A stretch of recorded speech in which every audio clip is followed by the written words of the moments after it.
What's up guys, welcome back to the channel. Today's video is a little bit late, but only by like a day. Yesterday was the full moon, and so as such we have a full moon video for you. So as always, full moons are a time to surrender to the divine. This particular one is the full moon in Pisces, so time for balancing spirituality and practicality,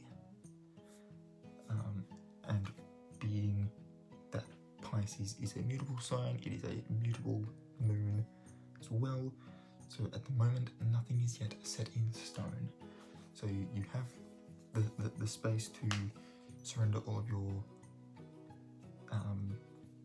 worries to the universe, to this time. Meditate on it. Balance your spiritual self and your physical self. How are you going to manage your higher functions, higher needs, higher.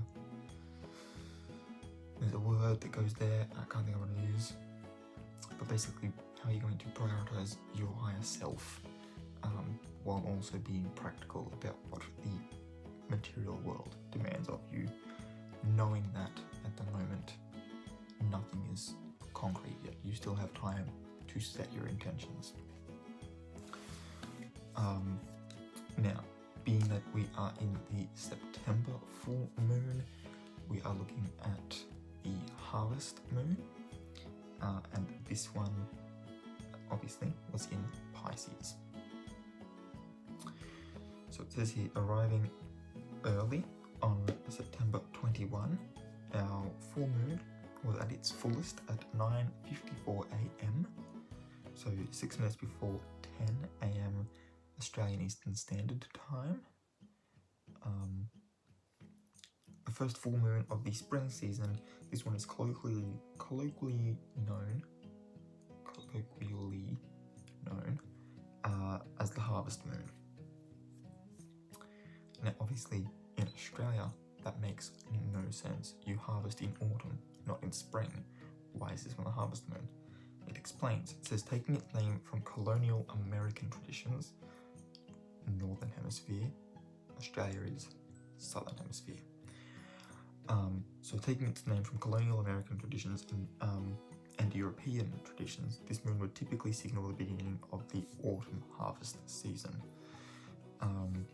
Astrologically, it comes to us in the water sign of Pisces, inviting us all to embrace a sense of creative energy. What to expect from this full moon, or what you could have expected from this full moon, since this one's late. The video, not the moon. That would be weird if you got a late full moon. Anyway, springtime is ordinarily a time to flourish and welcome change, and our full moon will be there to help us along the way. Pisces is one of the more emotional signs of the zodiac, one that is deeply affected by and perceptive of negativity. So any negativity that comes Pisces' way, they don't handle that shit well, but they are also very clued in to being able to see it coming from a much further distance away.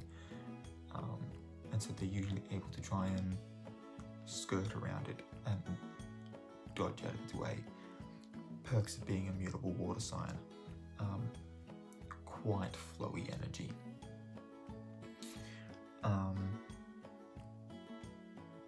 It's also one that's wildly creative, with a passion for colouring outside the lines. Those lines are there to draw the picture. That does not mean the colours have to maintain inside it. Artistic expression is important, and Pisces loves that shit.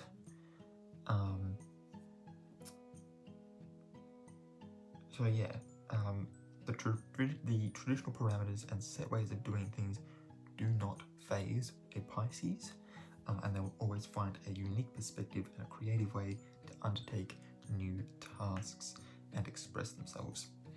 These are the energies that will be influencing, or that did influence, the mood of the full moon.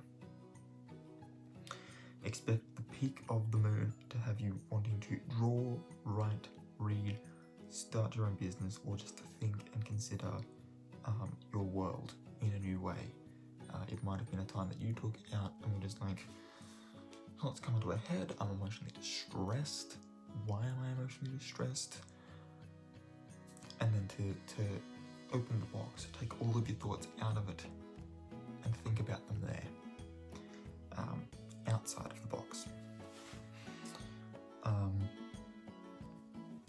You may feel impassioned and inspired to pick up new tools and take a sharp left turn into something completely different and try your hand at something new, and that's cool. Go for it. Just remember that not every single creative outlet or hobby is something that you have to measure through traditional success. They've got a couple of examples here, like starting a food TikTok, really trying to keep up with the trends here, aren't we? Or writing a short novella does not have to lead to likes, engagement, or followers.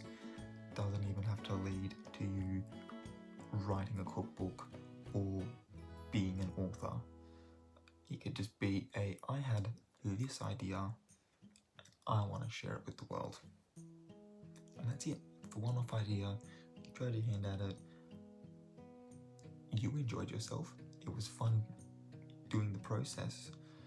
It's then up to the world to decide to engage with that, which is why even when my videos don't necessarily get any views, I don't care.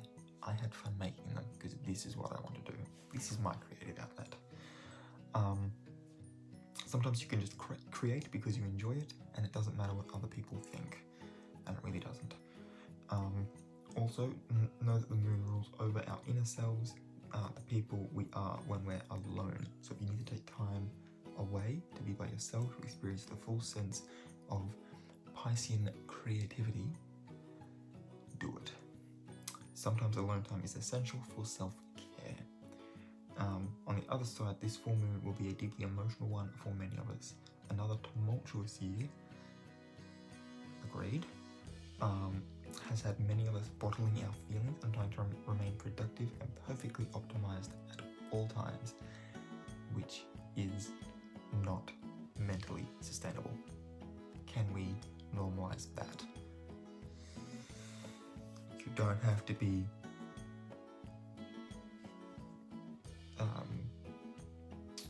productive in a career sense, in a traditional sense. You don't have to be productive to have been successful. Sometimes just taking a day for yourself is all the success you need. I want that to be normalized more than anything else.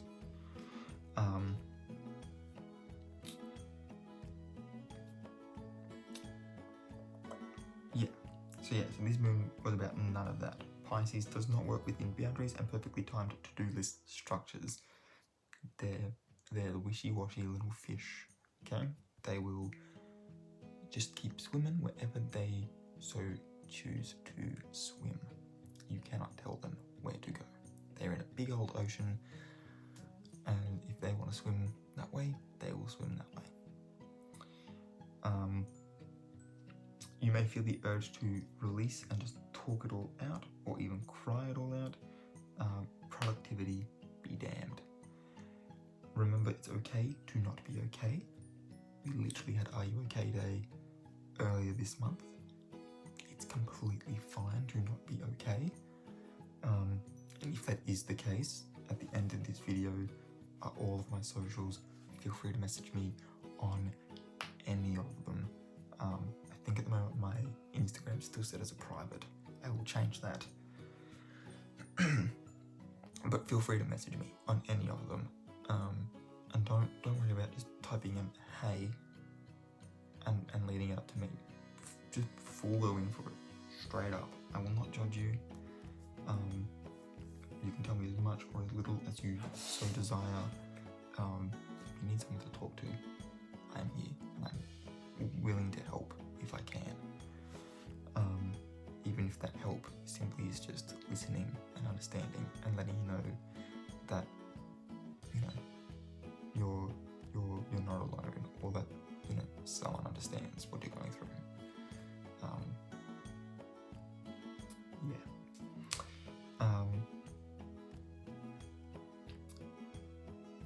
If you need to take a moment to feel your feelings, as this full moon, as the full moon probably pushed you to do, is probably something you need and may have resisted for much of the year. It's important to also understand that full moons represent the peak of the current moon cycle.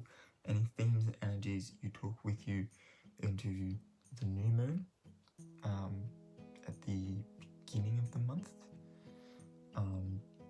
will be reaching its energetic crest at that point, or as some might say, it reached its breaking point at the moment. If you've been experiencing tension or unresolved emotions, expect them to come to a head around this time, especially with Pisces influence making us all a little more fragile, and try not to hide it all away either.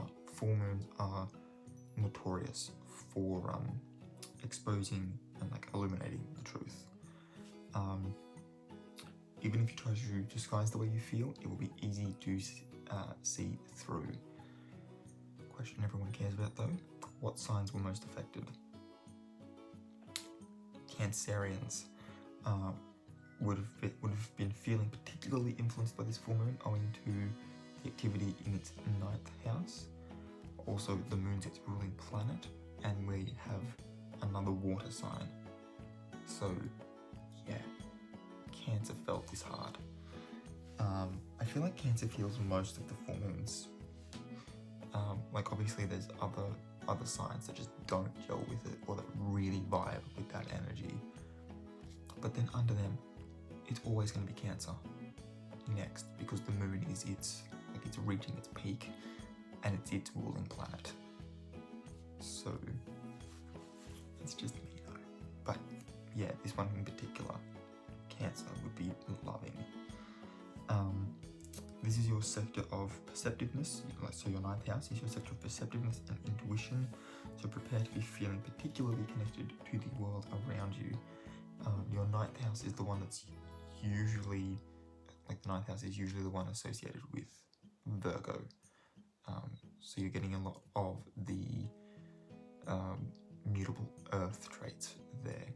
So it's already a mutable moon, and then this is happening also in another mutable sign, but this one's being earth, so it's connecting you to the physical plane.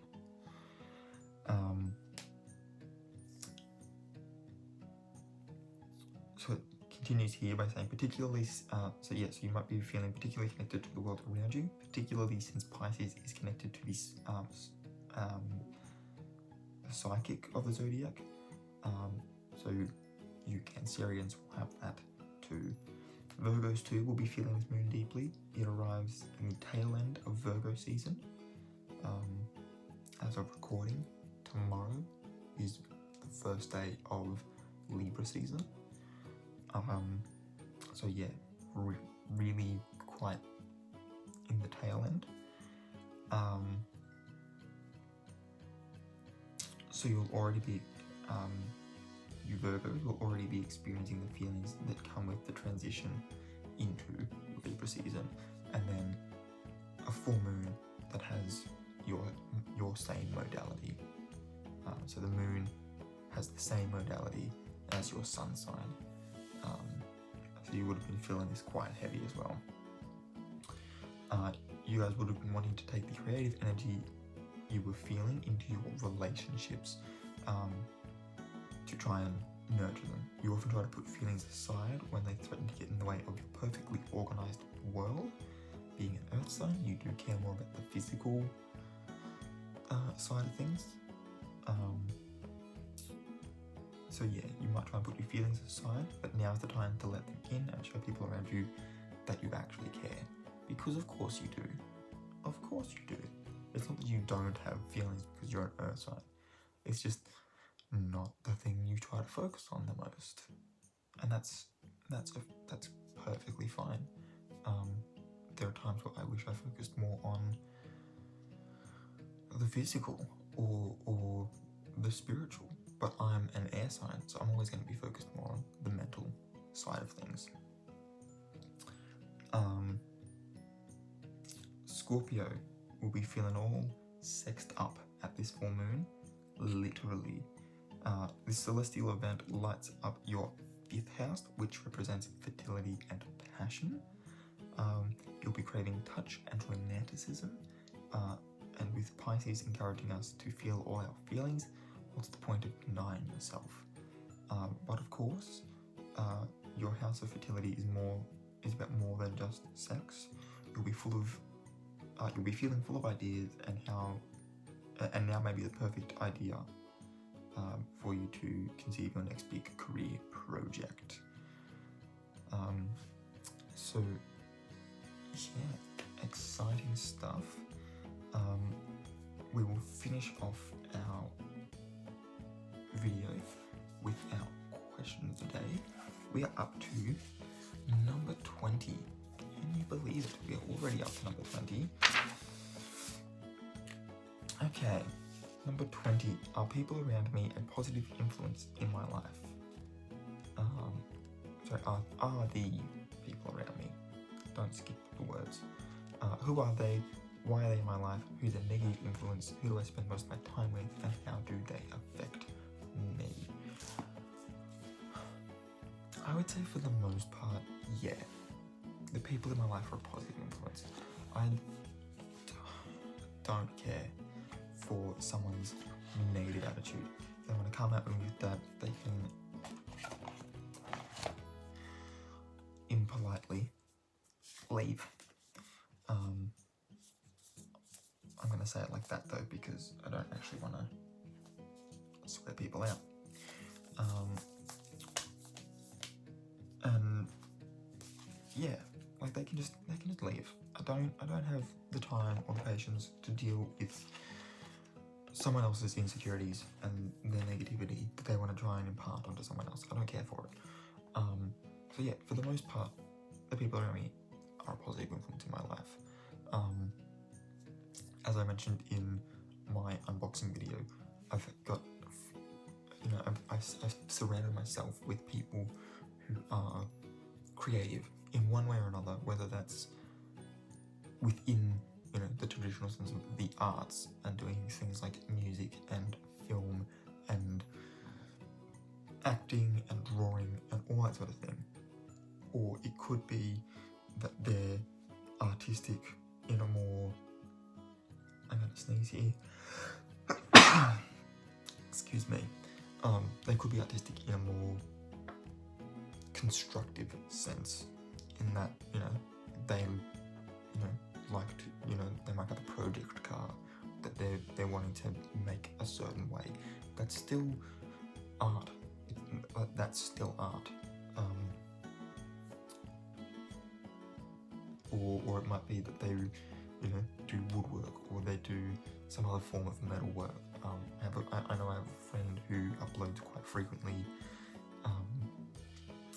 the stuff that he's forging at home. He works as a teacher during the day, but then when he goes home and like on the weekends and stuff, he forges things. He makes I think the last thing he made was like a cool nerdy little sword. It was really cool. Not necessarily that he's a professional at it. It's just he enjoys doing that, and that's cool. I enjoy seeing that on my newsfeed. It's awesome to see. And so that friend making that sword, or another friend releasing a new song that they've just finished and are really proud of, or one of my friends showing me a story that wrote 5 years ago, but that they're really proud of, and they really want to see something done with it, more than just have it sit there existing as it is with no one else really knowing about it. Like they want to show it off and give it a new life. These are all really cool things that I enjoy having in my life, and obviously I always want to give them the credit where it's due. Like, that's a thing you made. That's really cool. And if they say, yeah, I want to take it further, would you like to be part of that? That's even better, and I love that. I also love it when, you know, we have similar tastes in entertainment, or when we, you know, whether that be video games, board games, movies, music, whatever, because then I'm able to put on something that I put on to relax and enjoy myself and just, you know, be me. And if I'm able to share that part of myself with someone else, that's also really fucking cool. And so yeah, the people that I choose to surround myself with are a positive influence on my life. The other side of this coin, however, is workmates. I don't get to choose who I work with. And 9 times out of 10, that's where the stress comes from. And it's not just the work that I would get paid to do, but like, I might choose to do a particular course with a particular like company or education provider, but I don't get to choose how they run that course. You know what I mean? And so if that course isn't something that I like the way that it's run, if it's not something that I gel with, particularly at the moment with my PT course, which is giving me a bit of stress, I still have to finish paying for that, regardless of if I decide halfway through that it's not for me. So I'm at the point at the moment where I might as well finish it because I've got to pay for it anyway. So let's just get it done, get it over with. And that's, you know, that's really cool, as well. In a way, like, you know, I'm trying to see it as a positive because like it's forcing me to get back into a habit of study, so that when I go to AFTRS next year, I'm already in that habit. I can already get myself into that sort of a rhythm and a routine for study, and for work and that sort of thing, and hopefully make next year a better year than this one. But yeah, cool. So in the description down below, I will leave the link for these cards. There is also, I've also got a 2020 diary already, and there is a book that can come with these as well. It's all numerology. I'll try to leave a link down below, as well as the link to the article that I read as well. Below that will be our question of the day. If you are new to the channel, please consider hitting the subscribe button, and if you do, don't forget to hit that notification bell as well if you want to be notified when I upload new videos. If you enjoyed this one, please give it a big thumbs up, and until next time guys, keep your head screwed on.